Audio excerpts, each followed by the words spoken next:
নমস্কার প্রিয় বিয়ার, আপনারা দেখছেন খবর তরঙ্গ। 25,752 জনের চাকরি বাতিলের পর রীতিমতো উত্তাল পশ্চিমবঙ্গ। আর সেই উত্তাল পরিস্থিতিতেও তৃণমূল কংগ্রেস রীতিমতো বেপরোয়া বলা যায়, কারণ তৃণমূল কংগ্রেস কোনো পড়ুয়াই করছে না অযোগ্য প্রার্থীদের বাঁচাতে। আজ বুধবার তৃণমূল কংগ্রেসের ছাত্র পরিষদ এবং যুব সংগঠন মিছিল করেছে চাকরি প্রার্থীদের হয়ে, যাদের বাতিল হয়েছে সুপ্রিম কোর্টের রায়ে। প্রশ্ন হলো যে তারা কি সত্যি চাকরি প্রার্থীদের প্রতি সহানুভূতি এবং মানবতার জন্য মিছিল বের করেছে? না, তারা বের করেছে অযোগ্যদের বাঁচাতে। কারণ সেই অযোগ্যদের চাকরি দেওয়া হয়েছে তৃণমূল কংগ্রেসের তরফে, তৃণমূল কংগ্রেসের নেতা মন্ত্রীদের সাহায্যে, যার কারণেই যাতে যোগ্য এবং অযোগ্য বাছাই করার পরিস্থিতি তৈরি না হয়, সেজন্যই যোগ্যদের হয়ে আন্দোলন করে মিছিল করে অযোগ্যদের বাঁচাতে এভাবে সহানুভূতি এবং মানবতার রাস্তা নিয়েছে তৃণমূল কংগ্রেস। আর এতে করে তৃণমূল যে অযোগ্যদের বাঁচাতে যে কোনো অবস্থায় পৌঁছে যেতে রাজি, তা তাদের পথে নামার মাধ্যমে নির্লজ্জের মতো অযোগ্যদের বাঁচাতে মিছিল করায় বিষয়টা পরিষ্কার হয়ে গেছে। প্রিয় বিয়ার, ভিডিওটি ভালো লাগলে সাবস্ক্রাইব করবেন, এতে আপনার ক্ষতি হবে না কিন্তু আমাদের উপকার করে দেবেন। সত্যি পশ্চিমবঙ্গে তৃণমূল সরকার একেবারে চূড়ান্ত একটা অরাজক পরিস্থিতি এবং মানুষের চাকরি নিয়ে যে ছেলেখেলা শুরু করেছে, সেটা যত দিন যাচ্ছে তত যেন আরও পরিষ্কার হচ্ছে। তৃণমূল কংগ্রেসের ছাত্র পরিষদ এবং যুব সংগঠন চাকরিহারাদের হয়ে মিছিল করছে সুপ্রিম কোর্টের রায়ের বিরুদ্ধে গিয়ে বলা যায়। অথচ 25,752 জনের যে চাকরি গিয়েছে, তাদের চাকরি কে দিয়েছিল? তৃণমূল সরকার দিয়েছিল। আর তৃণমূল সরকার যোগ্যদের চাকরি দিয়েছে, সেই সঙ্গে তৃণমূল সরকারের নেতা মন্ত্রীদের সাহায্যেই অযোগ্যরা চাকরি পেয়েছেন। তাহলে কেন তৃণমূল কংগ্রেস সেই সব অযোগ্যদের বাছাই করতে পারছে না? সুপ্রিম কোর্টে মামলা যাওয়ার পর 1 বছর হয়ে গেছে, সময় পেল না তৃণমূল কংগ্রেস অযোগ্য এবং যোগ্য বাছাই করতে। ওএমআর শিট পাচ্ছে না। কেন ওএমআর শিট পাওয়া যাবে না? নাকি একেবারে পরিকল্পনা করেই তৃণমূল কংগ্রেস ওএমআর শিট নষ্ট করে দিয়েছে? এটাই ধরে নিতে হয়। সেই সঙ্গে এও দেখতে পাচ্ছি যে কসবায় ডিআই অফিসে চাকরিহারারা ঢুকতে গিয়েছিলেন, তখন পুলিশ লাঠিচার্জ করেছে, শিক্ষকদের উপর লাঠিচার্জ করছে তৃণমূল সরকারের পুলিশ। কতটুকু বেপরোয়া হয়েছে তৃণমূল সরকার, এখানেই বিষয়টা পরিষ্কার হয়ে গেছে। যাদের চাকরি গেছে, যাদের জীবনের নিরাপত্তা নেই, তারা দিশেহারা হয়ে ডিআই অফিসে যাচ্ছেন, এসএসসি অফিসে যাচ্ছেন, যাতে তাদের চাকরিটা বজায় থাকে।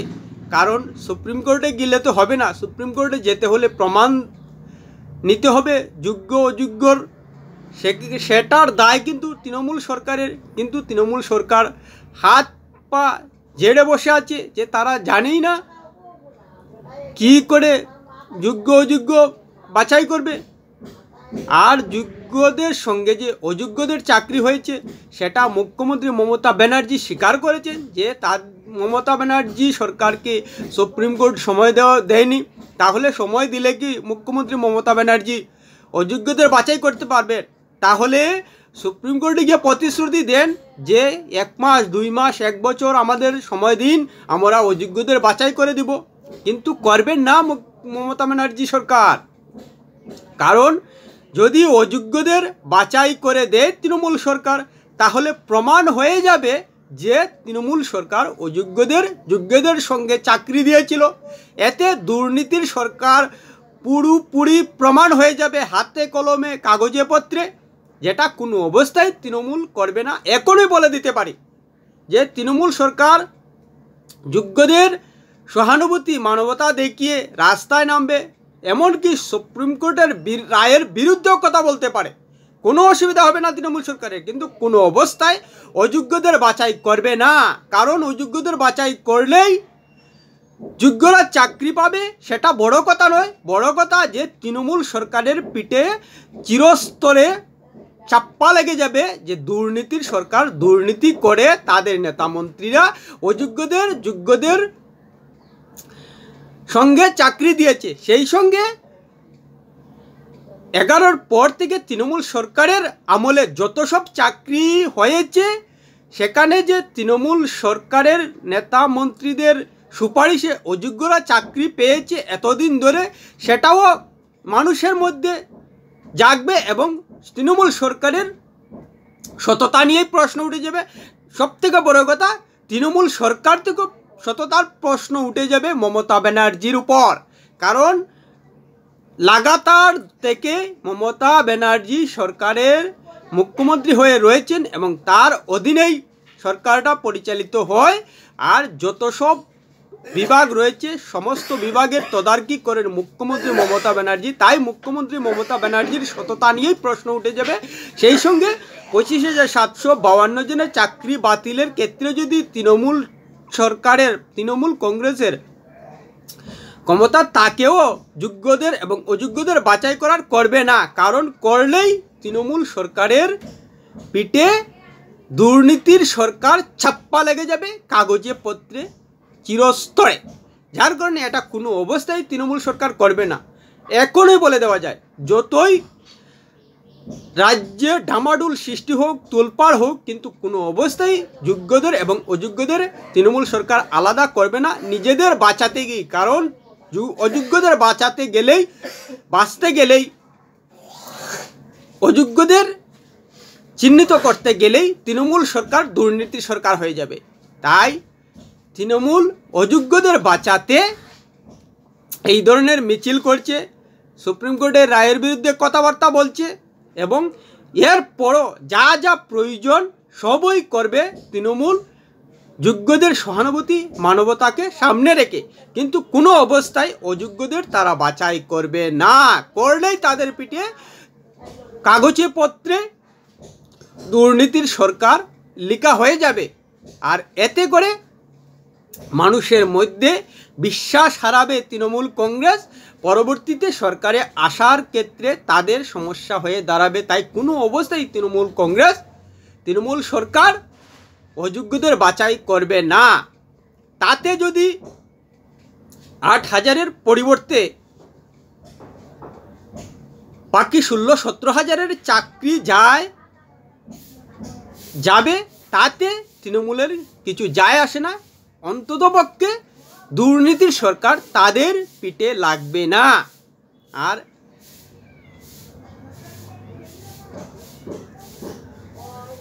যোগ্যরা যতই ডিআই অফিস ঘেরাও করুন, এসএসসি অফিস ঘেরাও করুন এবং আন্দোলনে নামুক, কিন্তু কোনো অবস্থায় তৃণমূল যোগ্যদের হয়ে কথা বলবে না।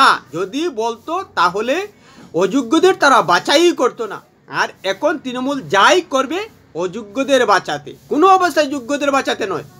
কারণ অযোগ্যদের বাঁচাতে গেলেই তৃণমূল কংগ্রেস, তৃণমূল সরকার, দুর্নীতির দল সারা রাজ্যের মধ্যে মানুষের মধ্যে পরিচিতি হয়ে যাবে। আর এজন্যই যোগ্য প্রার্থীদের উপর লাঠিচার্জ করতে দুবার ভাবছে না তৃণমূল সরকার। কোনো ধরনের সহানুভূতি, কোনো ধরনের মানবতা যোগ্য প্রার্থীদের মধ্যে নেই। যোগ্য প্রার্থীদের নিয়ে কোনো ধরনের সহানুভূতি, কোনো ধরনের মানবতা তৃণমূল সরকারের নেই বলবো, একদম নেই। কারণ তৃণমূল সরকার যেন তেন প্রকারেই অযোগ্যদের বাঁচাতে চাইছে। আর মিছিল যে করছে সেটা অযোগ্যদের জন্য, কোনো অবস্থায় যোগ্যদের জন্য নয়। যদি যোগ্যদের জন্য সত্যিকার অর্থেই তৃণমূল সরকারের সদিচ্ছা থাকতো তাহলে তড়িঘড়ি করে যোগ্য অযোগ্য বাছাইয়ের প্রক্রিয়া শুরু করত। যেহেতু তৃণমূল সরকারই 25,753 জনকে চাকরি দিয়েছিল, তাই তৃণমূল ইচ্ছা করলেই অযোগ্যদের বাছাই করতে পারত, কিন্তু কোনো অবস্থায় করবে না।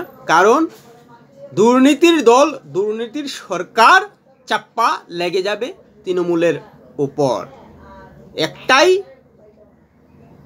দিক যে দুর্নীতির সরকারের পরিচয় থেকে বাঁচতে তৃণমূল কংগ্রেস যতটুকু যাবে, সুপ্রিম কোর্টের রায়ের বিরুদ্ধে কথা বলতে, সুপ্রিম কোর্টের রায়ের বিরুদ্ধে উকিল ধরতে, কোটি কোটি টাকা খরচ করতে কোথাও কার্পণ্য করবে না। কিন্তু কোনো অবস্থায় অযোগ্যদের বাছাই করার প্রতিশ্রুতি মমতা ব্যানার্জি দেবেন না, তৃণমূল সরকার দেবে না। এমনকি তৃণমূল কংগ্রেসের কোনো নেতা মন্ত্রী বলবেন না যে এই অযোগ্য প্রার্থীরা অমুক জেলা থেকে চাকরি পেয়েছেন যোগ্যদের সঙ্গে। তৃণমূল নেতা কর্মীরা ধরলাম 8,000 না হোক, অন্ততপক্ষে কিছু বলতে পারবেন না যে অযোগ্য এইসব চাকরি পেয়েছেন, এটা বিশ্বাসযোগ্য হতে পারে না। কিন্তু তারা বলবেন না, বললেই তো তাদের পিঠে দুর্নীতির সরকার, দুর্নীতির দল চাপ্পা লেগে যাবে। তাই যতই যোগ্য প্রার্থীরা আন্দোলন করুন, এসএসসি ঘেরাও করুন, ডিআই অফিস ঘেরাও করুন, কোনো অবস্থায় তৃণমূল সরকার যোগ্যদের বাঁচাতে সদর্থক ভূমিকা, সদিচ্ছা দেখাবে না। দেখালেই তাদের পিঠে দুর্নীতির সরকার, তাদের পিঠে দুর্নীতির দল চিরতরে লেগে যাবে। তাই এখনই বলে দেওয়া যায় যে যোগ্য প্রার্থীরা হতাশই হবেন ভবিষ্যতে, যতই লড়াই করুন। আর তাদের চাকরি চলে যাওয়ায় অবশ্যই বিষয়টা দুঃখজনক, কিন্তু সুপ্রিম কোর্টের হাতেও আর বিকল্প ছিল না। কারণ অযোগ্য পন্থায় মেধাবীদের এবং যোগ্যদের চাকরি না দিয়ে যে একটা অন্যায় হয়েছে সেটা সুপ্রিম কোর্ট বুঝতে পেরেছে। আর এভাবে চলতে থাকলে কোনো অবস্থায় রাজ্যের মঙ্গল হয় না। সার্বিক বিবেচনা করেই সুপ্রিম কোর্টের কাছে আর কোনো বিকল্প ছিল না 25,752 জন চাকরি বাতিল করা ছাড়া। যতই অমানবিক হোক, 16,000, 17,000, 18,000 হোক যোগ্য, তাদের মানবিকতা সামনে রেখেও সুপ্রিম কোর্টের কাছে আর কোনো বিকল্প ছিল না। যার কারণে হাইকোর্টের রায়কে বহাল রেখেই সুপ্রিম কোর্ট সবার চাকরি বাতিল করতে বাধ্য হয়েছে। আর এ নিয়ে তৃণমূল কংগ্রেস বেপরোয়া হয়ে গেছে, রাস্তায় নামছে শুধু অযোগ্যদের বাঁচাতে, যাতে তৃণমূল কংগ্রেস, তৃণমূল সরকারের পিঠে কোনো অবস্থায় দুর্নীতির সরকার, দুর্নীতির দল পরিচয় না লাগে এবং মানুষের কাছে অবিশ্বাস্য একটা দল হিসেবে পরিচিত না হয়। প্রিয় বিআর ভিডিওটি ভালো লাগলে লাইক শেয়ার কমেন্ট করবেন।